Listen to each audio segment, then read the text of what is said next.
back to tax reform, and House Speaker, House Minority Leader, that is Nancy Pelosi. Now, she slammed these bonuses that are being given out. Roll that tape.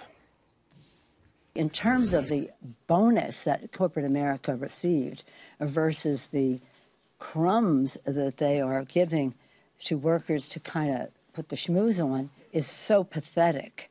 It's so pathetic. I think it's insignificant. Pathetic crumbs, insignificant. Come on in. Richard Wolff, the New School University professor and a Marxist to boot, are you not? I am. Nancy Pelosi, I got to tell you, sir, she looks way out of touch. She looks like an elitist. She's worth $40-odd million, and she's saying, oh, a $1,000 bonus, that's just a crumb. Your take, please. It's really simple. 125 corporations, large and small, according to USA Today, have so far offered bonuses.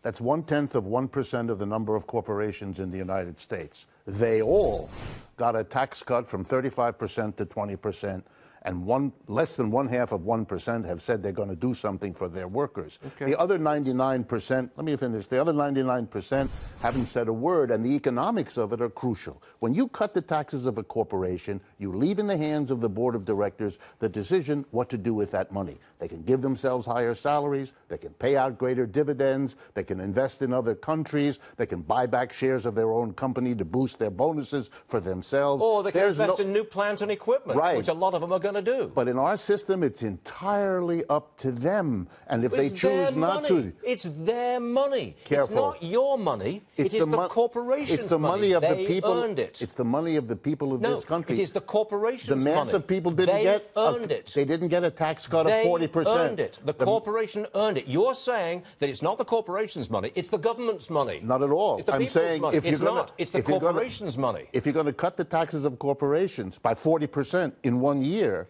then you owe that to the mass of people. Otherwise, you're just shifting the burden from corporations. To get the economy going, so that you've got a lot more jobs and you've got economic growth and you've got higher wages. And you now have 150 companies offering bonuses. But if you leave the tax cut to the corporations' boards of directors, they can do it whatever they want with it. It may not grow the economy at all. The one thing we know as economists... What's that got to do with you? Wait a minute. It's their money.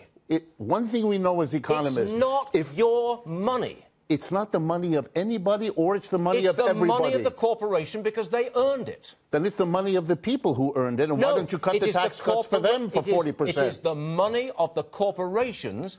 It's their money. It's the same income for individuals. It's their money. Now, you're changing the subject. Not at all. You've got to admit, it is the corporation's money because they went to work and they made it. It's the people's money because they went to work and they made it. Why did you cut the corporations by 40% and not the people? That's a shift of the burden. You're the people's money. Okay. Absolutely. I'm sorry we're out of time, Richard.